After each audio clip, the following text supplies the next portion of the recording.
Thanks for being here. Subscribe to Cheating Stories Best, so you don't miss new stories. A simple snapshot into the paper or not. Today's story with a similar plot. Enjoy watching it. The applause continued for several minutes as the guest of honor was celebrated that evening. This wasn't the first time Zach had sat and listened to the minute-long applause for his wife Cassie, but it was probably the longest. Some of Houston's wealthiest families showed up that night to support local charities, and for the second time in 5 years, his wife was the guest of honor thanks to her work running the WOW Foundation of Houston. He was extremely proud of his wife, and she gave her usual polished and inspiring speech. Towards the end, when it was time to thank everyone who had contributed their time and money this year, she looked at him, and he shook his head almost imperceptibly. So, she smiled at him and thanked her family for being her rock and a source of strength and inspiration in leading the charity over the years. When the graceful woman finished, she received another warm ovation, which meant it was time for the small orchestra. The WOW Foundation had never had a shortage of musicians willing to perform. There was also a particularly good local vocalist performing that evening. Throughout the speeches, Gabriella, Cassie's mother, sat next to Zach and held his hand. Despite being nearly 70, she remained a stylish woman. Now standing, she leaned over and said quietly, "You really should let her thank you directly. That's why she always looks at you like that." He answered, "My wonderful mother-in-law, if anyone can break my resistance, it's you.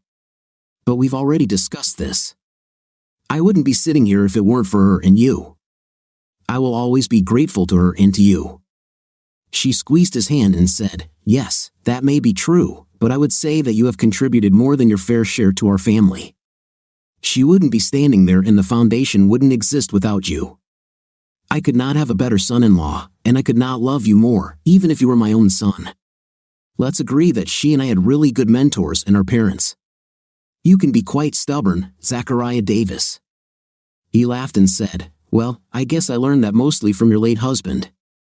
I know, and I love you even more for it. God took him too soon, but if quality of life is more important than quantity, then he had some very, very good years." "Yes, and he told me it was thanks to you," Gabriella said, trying to hold back her tears as she kissed Zach on the cheek. She missed her husband, but at least she was healthy and had a wonderful family to love and who loved her. Zach missed him too. He probably wouldn't be married to Cassie or enjoying what he has if it weren't for Sam and Gabriella Ortiz 25 or so years ago. As usual, Zach was late. Another emergency trip threatened to force him to miss the symphony concert that evening. He asked Mary, his girlfriend of the last 4 months, to meet him there. He promised her that she would definitely enjoy the evening and that they would have wonderful seats. Zach picked up his tickets at the theater ticket booth 5 minutes before the show started, but his date was nowhere to be seen. 5 minutes after the start of the concert, she was still not there. Crap. He waited outside in the cool February air and called her, but she didn't answer. A few minutes later, he received a message, "I won't come. I can't rely on you. We're done." He sighed. 4 months down the drain. He couldn't blame her, it was his job. He was a highly trained MRI engineer and only came out when a serious problem was discovered during routine maintenance, or, God forbid, something broke. Unfortunately, these trips were often unpredictable, which meant he had to cancel many appointments at the last minute and even missed her recent birthday. Another sigh. He was looking forward to this evening and decided to go inside and try to enjoy the performance. Quickly and quietly, he made his way to the very center of the hall, about the 10th row from the stage. Almost as soon as he sat down, he thought, "Mary who?" Sitting next to him was a stunningly beautiful young woman accompanied by her pretty friend. They both seemed to be in their late 20s. Since the performance had already begun, Zach nodded to them in greeting, and they both returned the gesture with a polite smile. Today's performance was a collection of Mozart's works with several violin concertos. During intermission, Zach asked the ladies, "Good evening. May I get you something to drink?"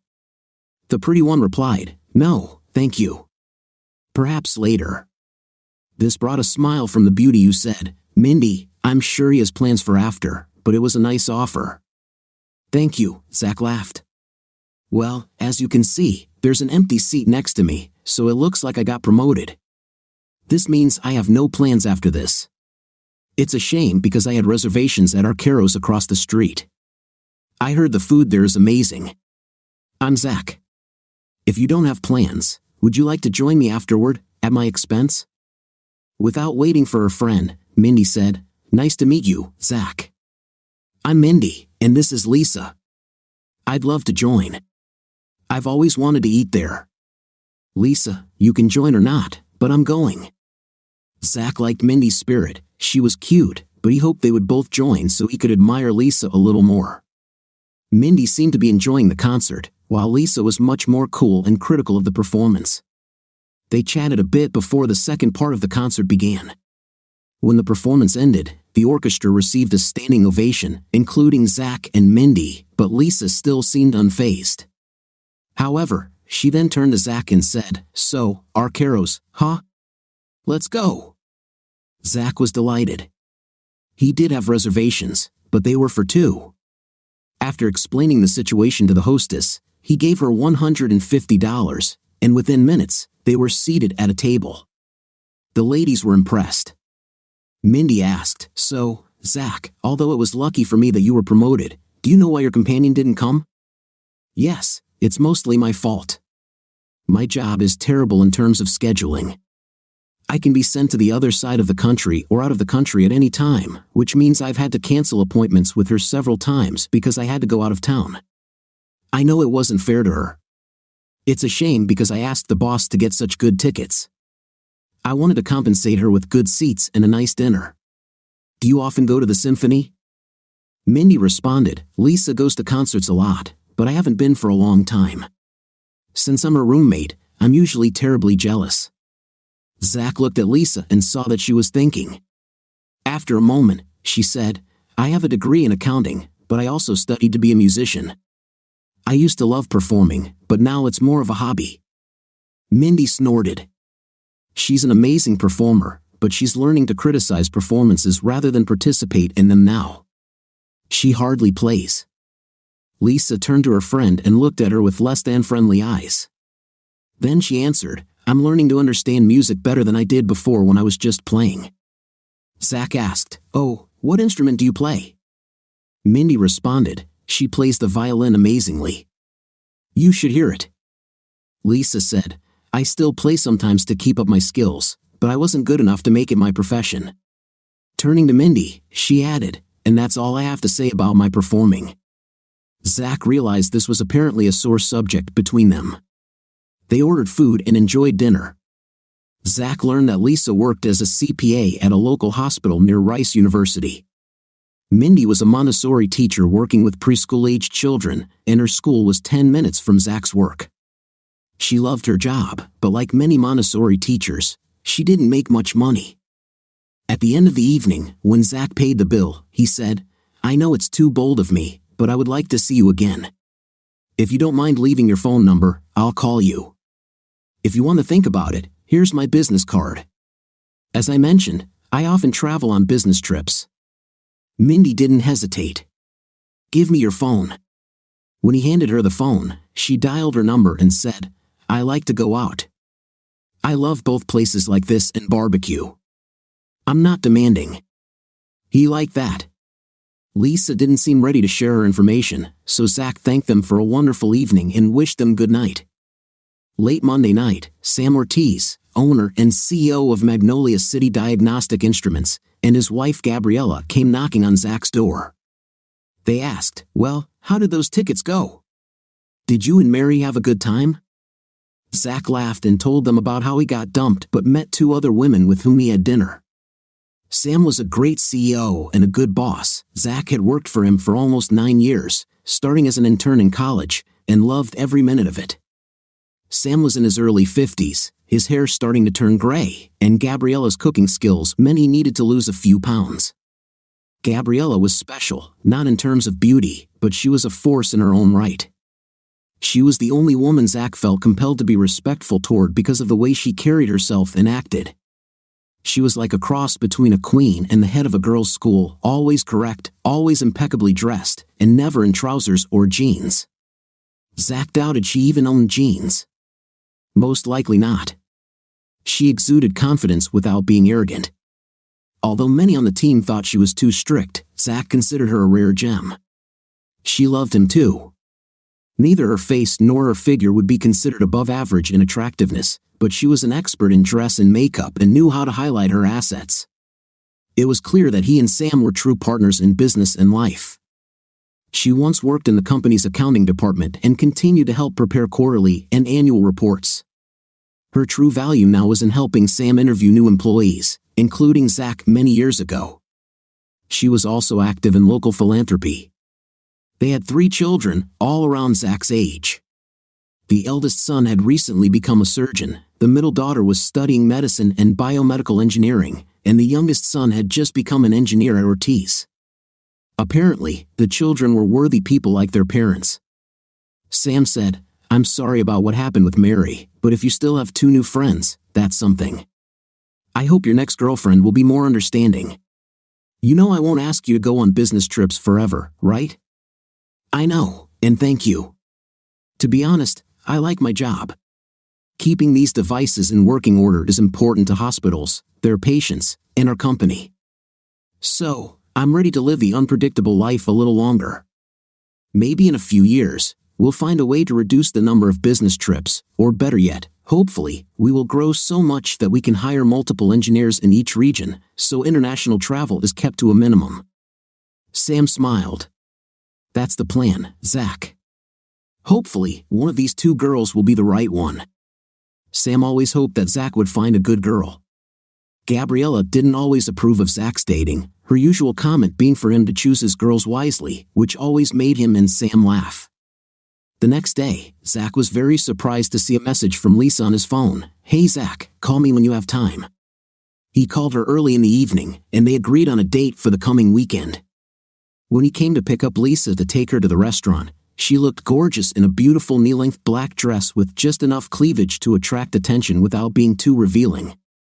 Mindy was home and smiled sadly, wishing them a good time.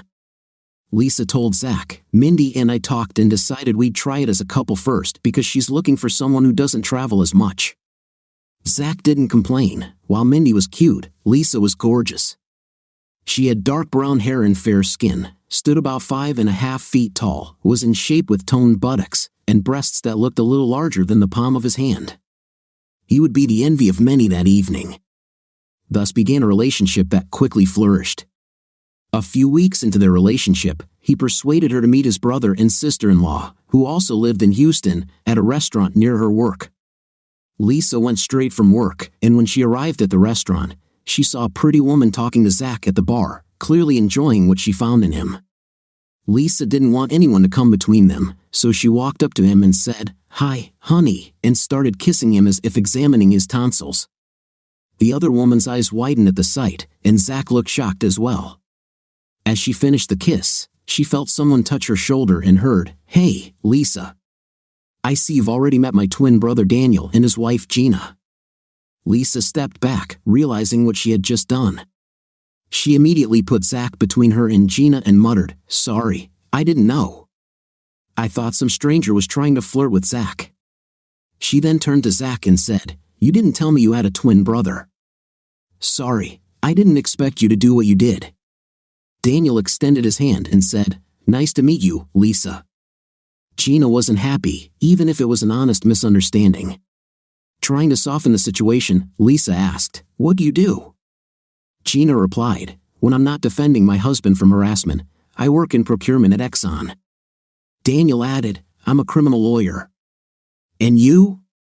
Lisa told them about her job at the hospital, and after they sat down, they ended up laughing a little about what had happened and had a great evening. Over the next few months, Lisa never reproached Zach for his business trips.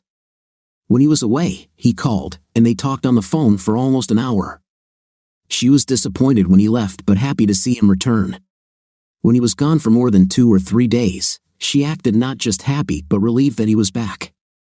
He liked that they missed him. Gina even introduced Mindy to her good friend from Exxon, Robert, who had quickly risen through the ranks from working in the oil fields to a management position, and they quickly hit it off. When Zach and Lisa discussed exclusivity, Zach asked, "Would it be a problem that I'm away so often?" Lisa laughed before answering, "Honey, you already told me that the longest you've been gone is 2 weeks, and usually it's 2 or 3 days. I think I can go 2 weeks without intimate, especially when I meet you at home. Besides, I can work late, or Mindy and I can figure something out." A few months later, when Christmas arrived, they spent time with each other's families. Her family also lived in Houston and was a simple, prosperous family living in a good neighborhood. Her parents seemed to love Zach, which made everyone happy. At his parents' house, Lisa met Zach's older sister Miriam, her husband, and their 2 young children who lived in Austin. On Christmas Day, some distant relatives stopped by, and the holiday turned into a large Davis family celebration. Zach's Uncle Jack brought a violin and played some music for his children. Soon, most of those present began to applaud in time with the music. During a break in the performance, Zach said, "Lisa, play us something." She smiled sadly at him and said, "Darling, you know I don't play anymore. I don't enjoy it, and they don't want to hear me play." Of course, this immediately led to everyone asking her to play. The look she gave Zach was pleading, but having rarely heard her play, he said, "Just one, please." Reluctantly, she accepted the violin, which was essentially the same violin, and played a few chords to get a feel for the instrument. Everyone's ears perked up immediately.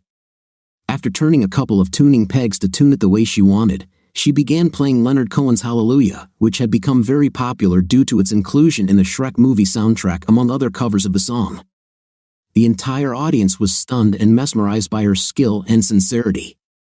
She only played one verse, but when she finished, everyone just sat there in amazement until her uncle started applauding furiously. Then everyone began to applaud wildly, and Lisa blushed.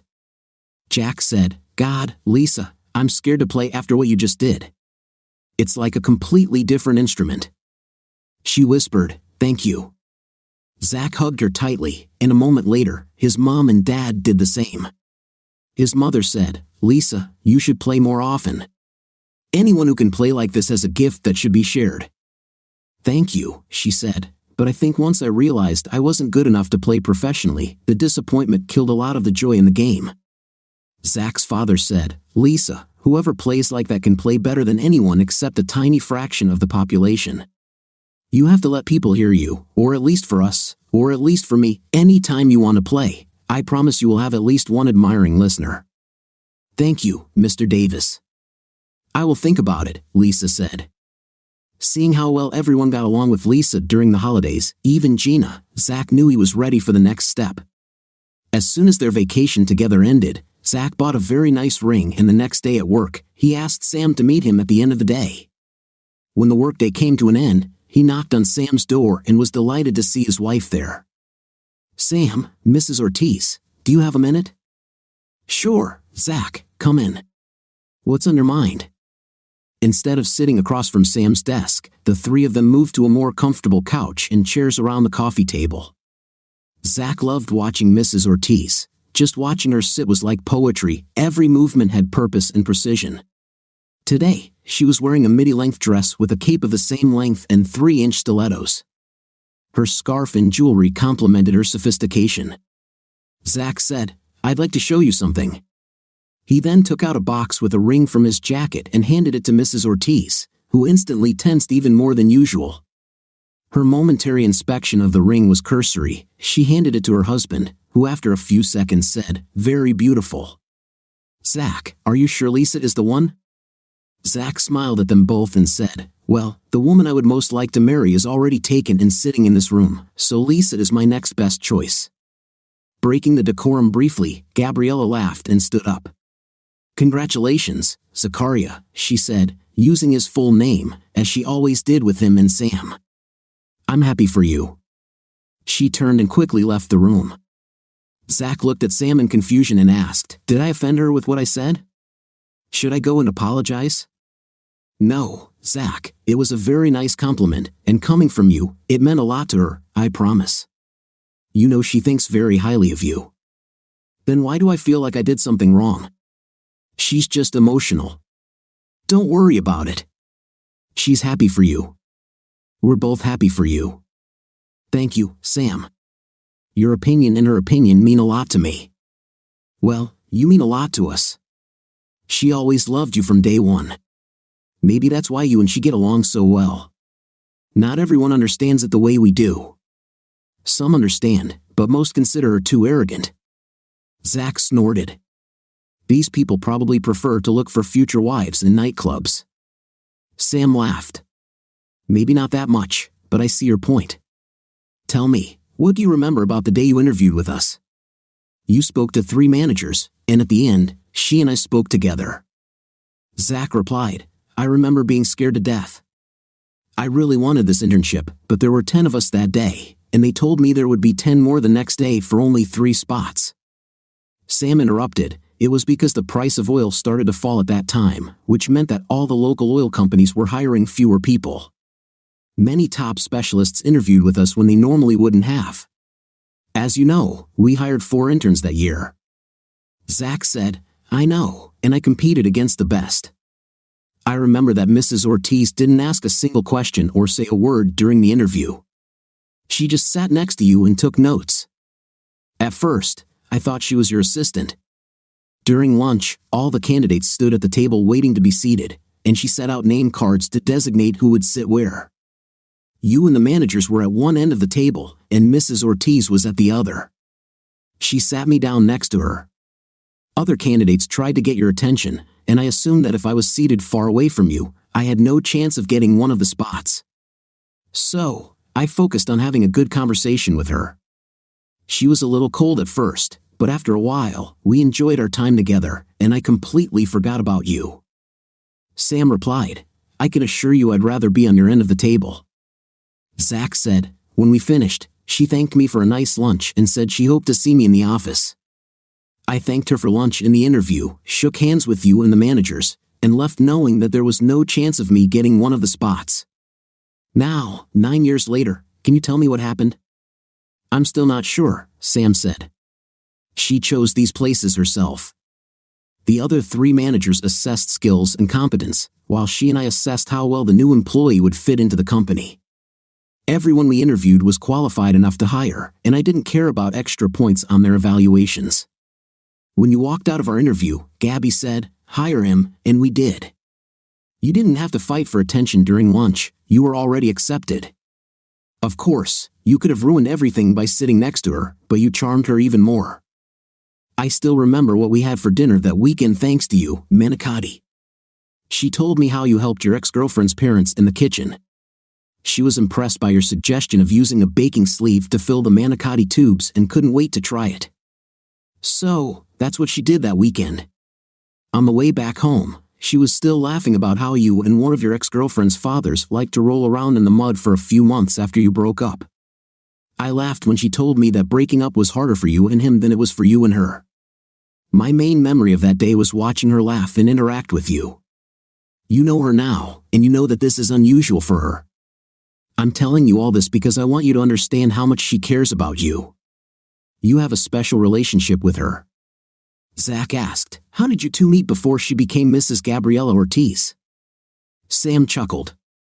I don't know about Mrs. Ortiz, but when we met, she was just a girl, or rather, a young woman, with an emphasis on ladylike. My parents' family didn't have much when she was little, but they taught her manners and to always do the right thing. We met at a local food bank when we were in college. She volunteered there 2 Sundays a month because, like me, she had no money. My parents' church encouraged some of us to go there, and I ran into her, literally. I won't say it was love at first sight, but she had a presence that has only intensified since then. I may be responsible for running the company, but there is not a single important decision in my life that we did not discuss together before making it. She truly is my partner, and I am a better person because of her. Sam continued, don't worry about her. I promise you that she wants you to be happy. This is what she wants for you. Thank you, Sam. I appreciate it. Please tell her that I hope I didn't offend her. I value our relationship. I know what you value now, Sam said. He stood up, and Zach followed suit. Let me know as soon as Lisa sets a date so we can book a vacation for your honeymoon. Sam patted him on the back and wished him a good evening. Zach considered waiting until Valentine's Day to propose to Lisa but thought it was too cliched. Besides, He wanted to get married as soon as possible, so the longer he waited, the longer it would take until their wedding. The following weekend, he took her back to Archeros and, in a secluded corner of the restaurant, proposed to her. She responded enthusiastically, yes. The wedding took place at the end of May with a large number of family and friends. Her parents seemed very happy. Sam and Gabriella showed up, and Zach even had a couple of nice dances with Gabriella at the reception. Zach and Lisa headed to the Caribbean for a week-long honeymoon before returning to their happily ever after. Mindy and Robert became engaged and married soon after, and the two couples spent many weekends together. Sometimes Daniel and Gina would join in, and the weekends when Zach was in town were always good. At large Davis family gatherings, Mindy and Robert were also invited, and Lisa would sometimes agree to play.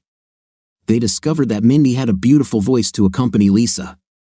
The first 3 years were a wonderful time for Zach and Lisa, especially the time they spent together after he returned from deployments. 3 years after their anniversary, tectonic shifts began in their lives. The first push was associated with Lisa's promotion at the hospital. This was a promotion in position and salary. The company Lisa worked for had hospitals all over Texas, and she said she would need to travel to Austin occasionally. Zach hoped they could coordinate this with some of his trips, which had become more predictable.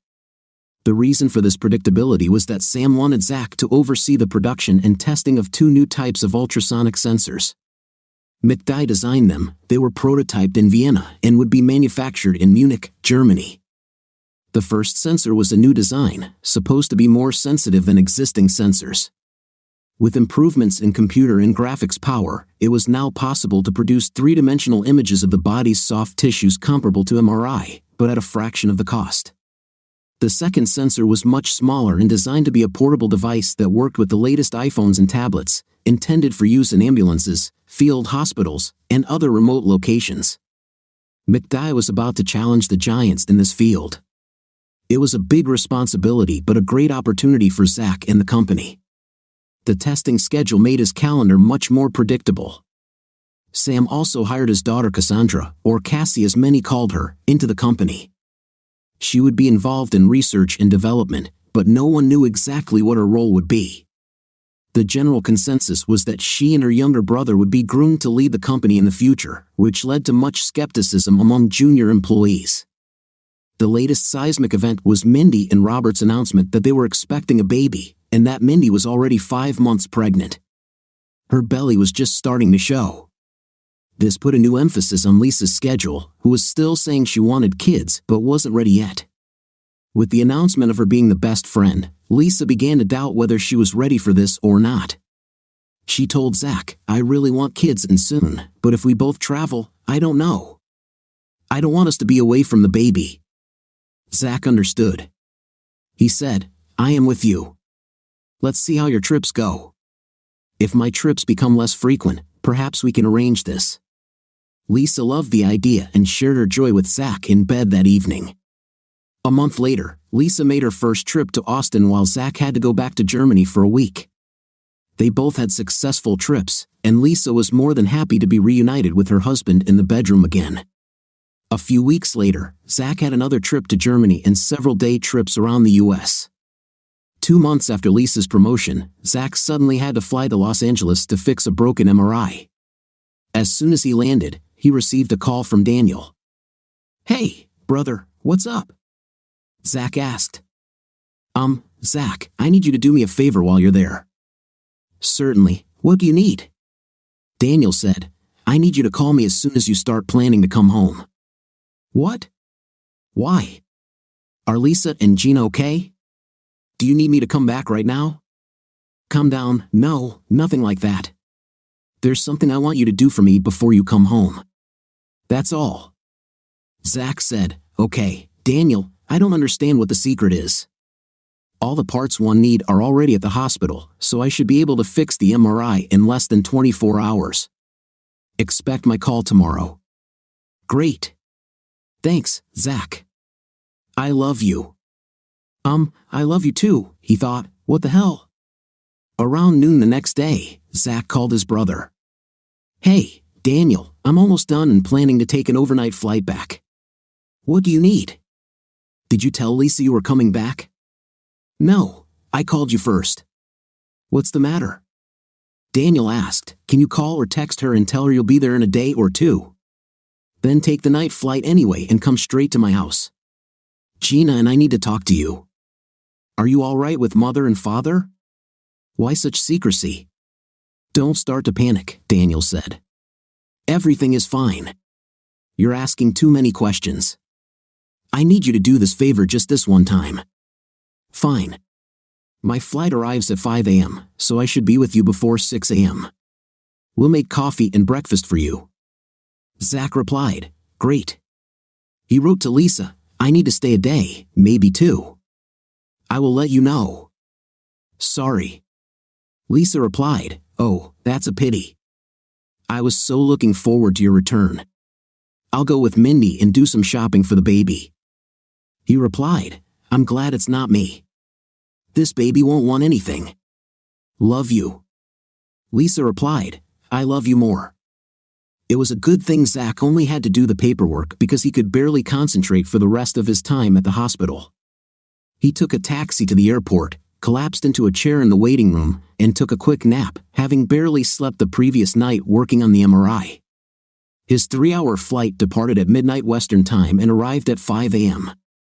He knocked on his brother's door a little before 6 a.m. Gina and Daniel were waiting for him. The children were still sleeping. Sitting at the kitchen table with a cup of coffee in his hands, Daniel asked, what time does Lisa usually come to work? A few minutes before. Why? Don't worry, you'll see soon. Daniel, you and Gina are so mysterious. Just say what you need. I need you to trust me, brother, just this one time. Be a little patient. We all know how difficult this is for you. Zach picked at his breakfast but drank his coffee, and they were soon out in Daniel's car. As they drove, Zach asked, why aren't we going to Lisa and my house? Quiet. We're almost there, Daniel said. What the hell is going on? They turned onto a residential street in an older but upscale neighborhood with nice houses and large lots, about 10 minutes from the hospital where Lisa worked, near Rice University. Shut up, Zach. For once in your life, just sit and watch. I need you to keep an eye on this house. He pointed to the house across the street, a little further away. No matter what happens, keep your mouth shut and sit on your hands if you have to. Daniel locked the car doors. Daniel, is this Lisa? Will I see her come out of some house? She's probably visiting a friend, Daniel replied. I hope so. Read this. He handed Zach a newspaper. It was a recent article from an Austin newspaper. Zach looked at the newspaper and saw a photo of Lisa and a strange man, probably in his early 40s, on the sidewalk outside a theater or concert hall. The man was in a tuxedo and Lisa was in a long evening dress. She was holding his right hand, and her engagement ring was clearly visible, but her wedding ring was missing. The caption read, Austin's Reginald Aldridge, a renowned music critic, and his longtime girlfriend, Lisa Jennings, attend the evening performance. Jennings is Lisa's maiden name. Daniel could see the confusion on his brother's face. Miriam sent me this while you were in Germany and Lisa was in Austin. This article has information about it. Read it all. The article is still available online and includes a photo of them kissing.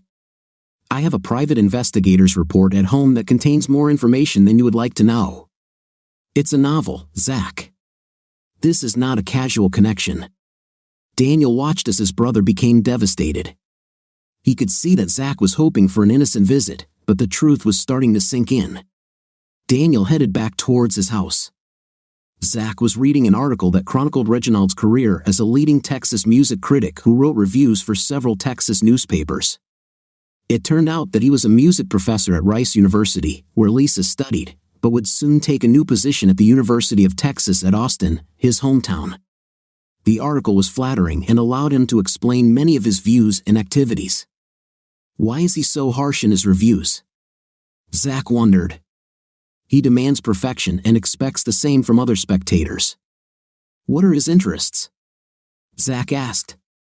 He spends a lot of time restoring the old house he bought last year and loves cooking Italian food on the original stove.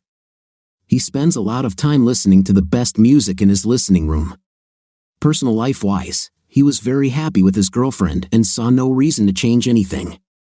When they arrived at Daniel's house, Gina had already left, taking the children to preschool. "She'll be back soon," Daniel said. Zach said, "Let me call work before I look at the private investigator's file. I won't be able to work today." He called his manager, Frank, and told him that he had serious family problems and needed a few days. His manager asked if everything was okay and where he was. He then told Zach to do whatever he needed to do and to keep him updated. After the conversation ended, Zach began studying the folder. "Daniel, I can't believe you hired a private investigator for me. He must be really good to put it all together so quickly. We have several full-time detectives, and this one is really good. He owed me a favor, so he did everything quickly. Unfortunately, it was quite easy for him. If you were on a business trip, she usually spent the night with him. Don't you have a security system? If it tracks activity, I'm sure you won't see any activity when you're away," Daniel said. Zach collapsed in his chair, stunned by his own stupidity. "I've never tested this. I never suspected anything." "I know, man. You were stunned. We all were. We all liked her. Apart from a reluctance to play music, she looked just like one of us. Have you ever noticed anything?" "Nothing at all," Zach said, thinking for a moment. "Maybe the only unusual thing was that the longer I was gone, the more she seemed to miss me. Almost as if she was worried. I thought it was just her missing me, but obviously, she didn't. She had someone else, so I don't know what happened to that." Daniel just shook his head.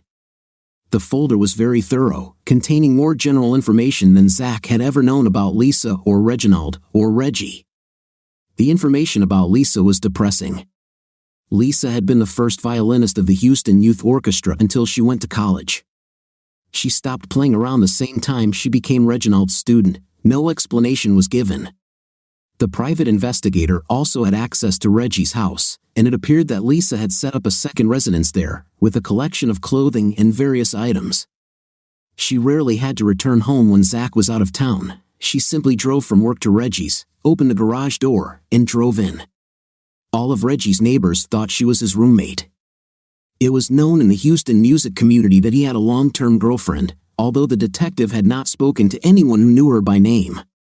By this point, Gina had returned, and she and Daniel were trying to stay busy and out of the way while Zach continued his report. Reggie's background was not a pleasant one. An arrogant rich man from Austin, he had become the state's preeminent music critic. 2 conductors left Texas, saying that Reggie had created an environment in which audiences criticized the music and performances too much, instead of enjoying them. So, the conductors moved to places where they were more appreciated. His scathing reviews were welcomed by local elites, but some performers also left because they were tired of the criticism in what was becoming an us versus them environment, where performers felt hostility from a growing segment of the audience. The private investigator's report featured a news article from a small newspaper in the Houston area. The lead singer, who was emotionally fragile due to her husband cheating on her and Reggie leaving her before her upcoming solo performance, was reported to have poured her emotions into her music. Gerald's review was so harsh that she resigned from the symphony orchestra and refused to perform again. About a week after the review, she decided to commit suicide because, having lost her husband and her music, she felt like she had nothing left to live for. Major Houston newspapers did not report the story. Daniel heard him say, "This man is poison." Additionally, there were a couple of high school reports from seniors accusing him of intimate misconduct that were buried by the school. Apparently, Lisa wasn't his only girlfriend. The report contained detailed information about the inside of Reggie's house, floor plan, layout, photos of the interior with accompanying video. Photos and recordings of Reggie and Lisa having a night together were available on a personal cloud account, but Zach was advised not to look at them. If he was going to win Lisa back, he had no such intention. After finishing going through all the information in the folder, Zach joined Daniel and Gina in the kitchen. After making himself a cup of coffee, the 3 of them prepared for their next conversation, which he was about to start when the doorbell rang.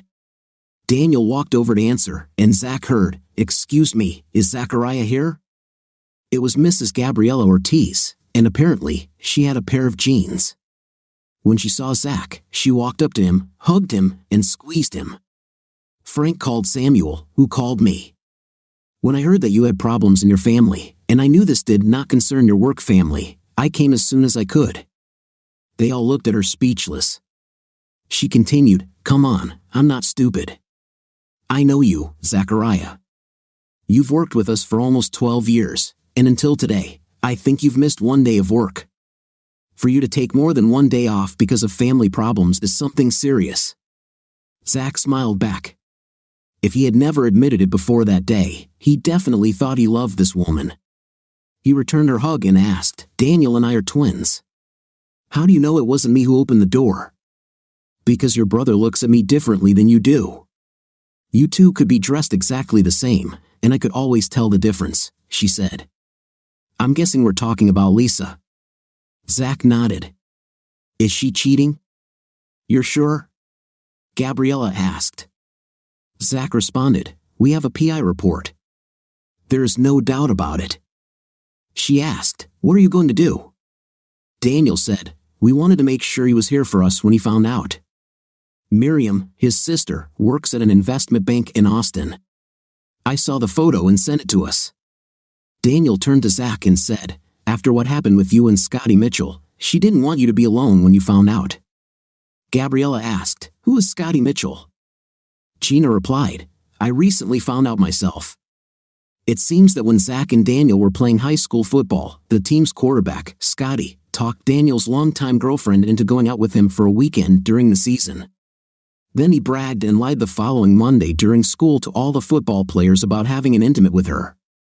When they went outside, Daniel was crushed and Zach was furious that a teammate did this to one of them, not to mention Daniel. No one on the team was happy about it because they all hated Scotty. So, the next day during practice, Zach, who was playing linebacker, got one of the offensive linemen to alert him when a certain play was called. When this play was called, the offensive lineman did not block Zach. Scotty was looking away from Zach and to the other side of the field as Zach ran past. Even though Scotty was wearing a red non-throwing jersey, Zach lowered his shoulder pad and slammed into the quarterback's non-throwing arm at full speed, breaking it. The coach was furious and kicked Zach off the team. Zach said, "It's been good for me. Instead of trying to play football for some small Division III school in the middle of nowhere, I focused on academics and college entrance exams and went to California State University. If it weren't for Scotty, I'd probably be in Richmond or Louisville or some other small town," Gabriella laughed. "Remind me to send him a card for Christmas," which made everyone smile. "Our sister Miriam was worried that if you did this to Scotty, what would you do to Gerald?" Zach said, "Mrs. Ortiz, Daniel is right. This man is poison to society, and I'm going to provide a cure. I appreciate you coming here, but you may not want to be a part of what I'm thinking about right now." She cut him off. "Nonsense. It looks like you'll need a good alibi, and you already have a lawyer who can help everyone stay out of jail. You just need to be smart." For the second time that morning, everyone just looked at Gabriella, who said, "I know everyone thinks I'm a pompous, arrogant queen, but no one touches my family. No one, damn it. Watch your language, Zachary. Doing what's right doesn't give you the right to swear." "Yes, ma'am," Gina giggled, and Gabriella smiled. She liked Gina too. Zach also showed Gabriella the private investigator's dossier so she could get an idea of the situation. For an hour, they planned, came up with, and rejected every crazy idea they could imagine. Zach almost burst into tears when Gabriella said, "We should just knock him out and strip him of his dignity, quickly and easily." He had never seen her from this side and took great pleasure in it. Daniel let them continue until he finally said, "Each of these ideas will point to a jealous spouse. An investigation will begin, and Zach will probably end up in jail. It's time to get serious." Gina said, "It's a shame the private investigator didn't mention anything about the plane being sabotaged to make it look like an accident." This sparked an idea in Zach's mind. He said, "I have an idea, Mrs. Ortiz. I need Sam to send me back to Germany." The four of them discussed the idea until they felt comfortable with it, or at least as comfortable as one could feel when potentially facing jail time or the electric chair for what Zach was planning. Zach texted Lisa, "I need to stay one more day. How is shopping for baby stuff with Mindy? Anything left in the stores for the other kids? Lisa replied, Oh, I'm sorry to hear that. Come back soon. Yes, we had fun. We left a few things for others. Her credit card was maxed out. Zach sent a message, I'll call you later. Lisa replied, I kiss you. When Zach showed everyone the correspondence, they all shook their heads. Gabriella said, You know, Zachary, she'll be amazed when all this happens. I bet she really loves you. Zach shrugged. Obviously not enough. I resent the fact that she was so sweet and loving on the phone when she spoke to me from his house while I was on the road. I don't want to be married to a woman who can be so convincingly deceitful while lying to her husband. The others nodded in agreement. Zach continued, Speaking of lying to her husband, later today I'm going to talk to her best friend Mindy, who covered for her. Gabriella stayed and had lunch with them because, even though Zach was under Daniel and Gina's care, she wasn't ready to let him out of her sight. During lunch, she said, Zachary, you know you don't have to call me Mrs. Ortiz. The managers at the company call me Gabriella. I'm not sure I can do that, Mrs. Ortiz. For me, it would be like calling Queen Elizabeth of England or Pope Francis Jorge. I can promise you that I think about you much more than them. Half the time I greet you, I feel like I should bow and kiss your hand or do like some people in India who touch the feet of their elders, which I always thought was a nice gesture. Gabriella snorted. I appreciate that, Zachary, but I'm not anyone special. I'm just a woman who does the best for her family. Zach laughed. Sorry, Mrs. Ortiz, but I don't accept that. Saying you're just a woman is like calling Beethoven just a pianist or Michelangelo just an artist. If Daniel had a swimming pool, you could walk on water without getting your feet wet. Sorry, you can ask others to call you by your name, but I just can't.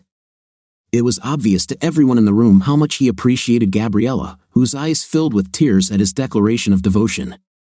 She smiled at the young man she had cared for so long, squeezed his hand, and replied, We'll work on it.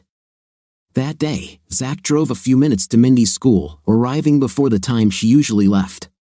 It was an old building that had seen better days, but he had heard great things about the school, and Mindy said the parents were very pleased too. The office let him through and called Mindy so he could get in. His visit was unusual but shouldn't have raised any red flags that would have caused Mindy to contact Lisa before his arrival. In her class, when he entered, they greeted each other with the usual hug. Zach kept the folder close at hand. Mindy said, Zach, this is a pleasant surprise. What brings you here? I wanted to know how shopping for the baby is going and if you need anything. How is Robert? She laughed. Oh, Robert is fine. He's enjoying late-night runs for ice cream and fried chicken. He's gained as much weight as I have. As far as the things we need, we've been fine for a while now. When Zach handed her his phone so she could see the text messages between him and Lisa from that morning, his smile was more of a grin. He replied, That's the funny thing about lying for a long time, you start to forget what it's really like. So you're not covering your tracks as well as you used to. Tell me, Mindy, is your credit card still smoking from last night? Mindy looked like a deer in headlights. At that moment, she could lie all she wanted, but Zach could tell from her appearance that she knew. I don't know what to say. There must be some kind of misunderstanding. He slid the newspaper article toward her, along with a photo of Lisa and Gerald having a night. Enough, Mindy. You've been her best friend since 3rd grade. I know you know Lisa used you to help cover for her for years. You know how many times I was away, and she said she did something to you, a lot. So, what are you going to tell me? How long has this been going on and why? I'm sorry, Zach. Honestly, I can't tell you something I don't know. Mindy, this is what's going to happen now. His voice was growing angrier. Either you tell me everything you know about her and that creep, or I'll send this link with a video of Lisa and the creep having an intimate to Robert and tell him that you knew and helped her cover it up. Then you can explain to both of us what you know. I'm giving you a chance. Being so close to Lisa, you may not realize that men hate it when their wives cover for their girlfriends who cheat. It makes them think they're okay with it and would probably do it themselves. It's funny how it works. I wouldn't want you to either. Robert is fighting during what should have been one of the happiest times of your and your child's life. The fear returned to Mindy's face as she said, "Please, I tried to get her to stop seeing him. You have to believe me. I hate this man. He almost ruined her. I don't understand it either, so you have to help me by telling me everything you know." She told him everything she knew about Lisa's first meeting with Gerald and how she became attracted to the charismatic professor who was an expert in music. He had to be an expert because he was an established professor and critic, right? He criticized her acting, just like everyone else. He criticized her to such an extent that she stopped enjoying it. Additionally, she was very attracted to him, and they became romantically involved. Mindy continued, "Zach, do you remember the night we met? The reason I was with her was because Gerald was at a concert in Dallas, and we used his tickets. I was interested in you, and Lisa cooled down a little. Remember after we broke up? Lisa thought about your trips and decided that you were right for her because she could see both of you. Although I wasn't very attracted to the idea of traveling, I thought it would be interesting to try. That's why I was upset the night you had your first date with her. Lisa wanted to try first because then she could have both of you. I told her it wasn't a good idea. After you got engaged, I told her to stop, but she never listened. He didn't want kids, but she did. She could have children with you and still see him sometimes. She led this double life, and I think it hurt her. He was the darkness and you were the light in her life, that's why she was always like that. I was worried when you were away." He asked, "I don't understand. If that's the case, why does she stay with him?" "I don't know. My best guess is that she misses her music, and whether she admits it or not, he was the person who took it away. Now, I think she remains with him hoping that one day he'll bring back her music. Before she met him, playing the violin was her life. Or maybe it's some version of Stockholm Syndrome. That's the best I can think of. What are you going to do?" "I don't know yet," he lied. "Please talk to her, Zach. She needs you. If she only has him, I will be very afraid for her. I'm not making any promises except that I won't tell Robert until 2 months after the baby is born. That means if everything goes according to plan, you have about 4 months to tell him, or I will. Zach, please don't make me do this. If her affair is about to end, there's no need for Robert to know." "That's where you're wrong, Mindy. You shouldn't be hiding things like that from him anyway. Lies tend to add up over time. I'm not talking about the little secrets we all used to hide, surprise parties or Christmas gifts or something like that. Once you start lying and hiding the truth from your spouse, it becomes easier. If the deceived spouse ever finds out, they begin to wonder what else you were intentionally hiding. Robert doesn't deserve it." Zach continued, "You know, once this all comes out, he'll start asking you questions. I'm giving you a chance to get ahead of it. He'll be more inclined to forgive you if he hears it from you rather than someone else." Mindy started crying as she began to realize the situation she was in. The baby was due in 2 months, and she didn't know how Robert would react. Zach said, "Of course, it goes without saying that you won't tell her about our conversation. If I find out that you did this, I will immediately tell Robert everything I know." Mindy nodded in understanding. "Please give her a chance, Zach. She doesn't just want you in her life, she needs you." Zach chuckled at that comment, stood up, and turned to leave. "Remember, tell Robert, but be careful what you tell Lisa." Zach saw a frightened woman looking at him without saying another word. He left and pretended to come back the next day. As usual, Lisa was happy to see him and stayed close to him all evening. There was no intim, but she slept with her arms around him, as she usually did. The first night after he returned to their apartment, a couple of weeks later, he had to go to Germany again, and Lisa was sad to see him go. Early the next evening, about half an hour after sunset, Lisa was relaxing at Gerald's house when she received a text from Zach, "Surprise. Plans have changed. I'm in the immigration line at the airport. Do you want me to grab Chinese food on the way home?" Lisa replied, "Sounds great. I can't wait." She didn't need to rush, but she needed to get home. There wasn't even a kiss between her and her lover when she left. After she left, Gerald went to his music room on the top floor and began playing the music that was to be featured at the next concert he was to criticize. The volume was set to simulate the sound of a live orchestra. Zach couldn't believe the neighbors didn't complain. In the dark, Zach easily entered the back door of the house using a copy of the key hidden in Lisa's purse. He walked quietly into the kitchen, where, using a long tool purchased for this purpose, he quickly removed the wax and tape he had used to fix a hole that had appeared earlier in the week, where an old gas pipe and an old stove connected. He heard gas begin to flow out of the hole. Now comes the tricky part: how far should one of Lisa's candles be placed from the stove? Too far away, and Gerald might smell the gas before it ignites. Too close, and the damage won't be enough. He tried to estimate the distance based on the information he was looking for, using the Wi-Fi at a local cafe on an old tablet that he later erased and threw away. He left Gerald's house and met up with his brother, who, being his twin, posed as him during the trip to Germany and back. After he got his phone back from his brother, he went for Chinese food. Now all he could do was return home, pretend to be sick, and wait. Knowing what he had just done, he didn't have to pretend much. He really felt bad. Lisa was glad to see him again and was sincerely concerned about his illness. She put the Chinese food in the refrigerator, warmed him up some chicken broth, and put him to bed. He barely slept all night because of what he had done.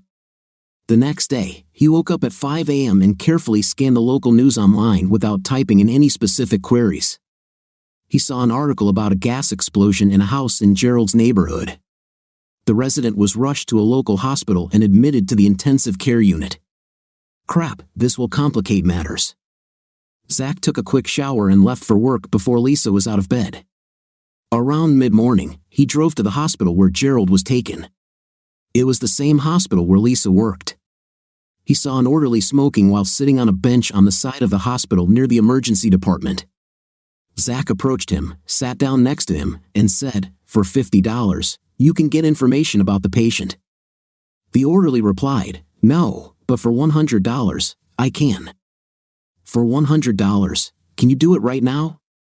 I need to find out the medical information and prognosis for the guy who was brought here after the gas explosion. Give me 15 minutes. The orderly stood up and entered the hospital. 15 minutes later, he returned. "The guy is in bad shape but will probably survive. The concussion from the explosion damaged his eardrums, but he should regain most of his hearing. The spinal damage will require a lot of therapy before he can ever walk with a walker.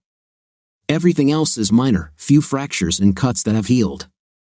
The heat from the explosion burned him badly, but nothing worse than minor second-degree burns.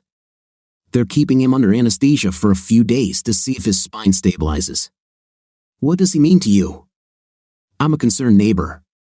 Zach then stood up, leaving $250 bills on the bench, and entered the hospital, finding Gerald's room number in the ICU and heading to the visitor area where he called his brother, who called Mindy for him.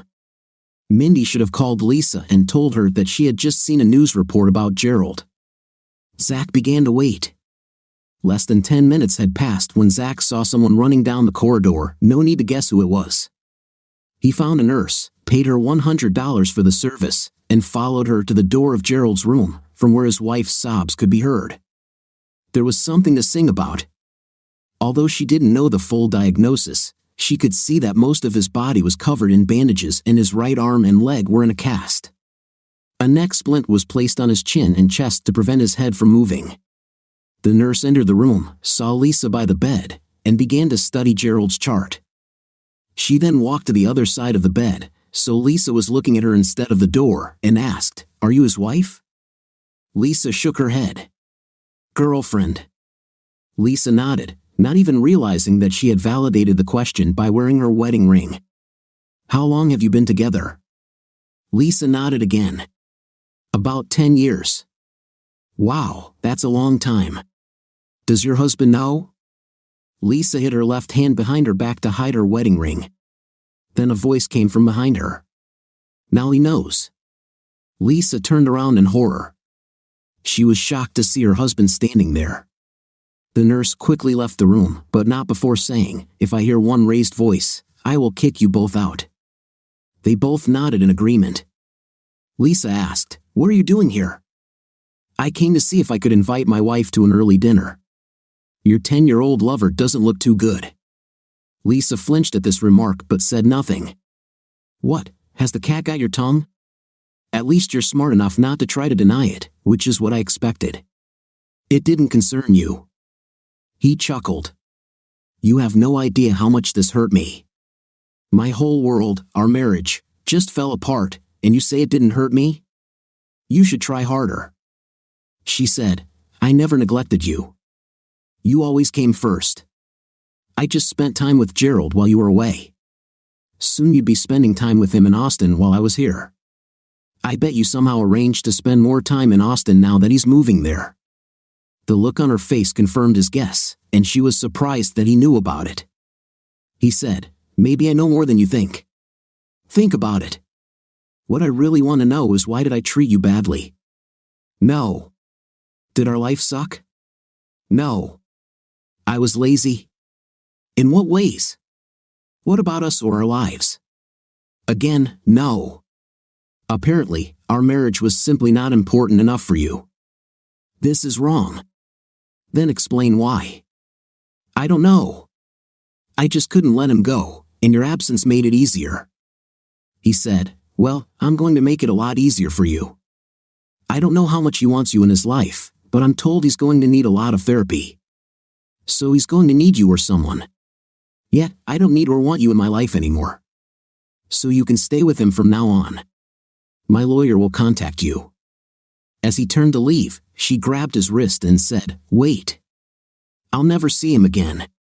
Please, please, I really need you. Don't you understand? I still want and need you, but I don't need you anymore, Lisa. She was hurt by this statement. He continued, I thought we were a team. My mistake. Being married meant that we were together against the world. You and me together, and no one else. If I had known there were three of us, me, you, and that man, I wouldn't have asked you to marry me. Stop. I wouldn't even date you. What a waste of 4 years. It's not like that. We've had 4 wonderful years. You have to admit it. We can have more. No, I can't. All this time, I thought it was just us. I thought it was just the two of us making decisions about our lives together. I see. He was involved too. Looking at the trips to Austin, I can't have someone who's just not how it works in our marriage. Maybe you'll find another fool who can. He looked at her hand and then back at her face. He growled, let go of my hand now. She begged, Zach, please stay. We're not done, Lisa. I've never laid my hand on a woman in my life, but if you don't let go of my hand right now, I swear to God I'll break all your fingers so badly that you'll never pick up a violin again, let alone play it. She pulled her hand back as if she had just been burned. She never imagined that he could say something like that to her. Of course, she had never seen him so angry. Zach turned to leave, and again she begged, please stay, Zach. I love you. She heard him say clearly, not enough, as he walked out of the hospital room. Lisa collapsed on the nearest chair and cried. He hadn't planned this confrontation until the funeral a few days later, but now everything was mixed up. He returned to their apartment, took 2 large suitcases, and quickly packed them with the necessary things. On the way out of the apartment, he left his wedding ring in the middle of the empty kitchen table so that she would definitely see it. He would have stayed with his brother or his parents, but he didn't want Lisa to bother them any more than he expected. He chuckled, who's to say she'll miss me at all? He could check into a hotel, but what next? He decided to call Miriam, and she told him to come over, which meant he was heading to Austin for a few days. On the way, he called Sam, who was in a meeting, and called him back later, which gave him a few minutes to think. Now what? He would call his lawyer and ask him to prepare documents for delivery the next day. He needed to call his family to let them know where he was. Maine, he wanted to leave, really leave, like leaving Texas, perhaps on vacation. Although it's hard to enjoy anything when your heart is full of suffering. Speaking of suffering, if he was going on vacation, there was one thing he needed to do before leaving Houston for a while. When Sam called him back, they discussed the possibility of him leaving for a while, and Sam agreed to arrange it. What do you think of our first part of the story? To be honest, I'm looking forward to my husband's revenge. What are your expectations for part 2? Let me know in the comments. See you in the comments.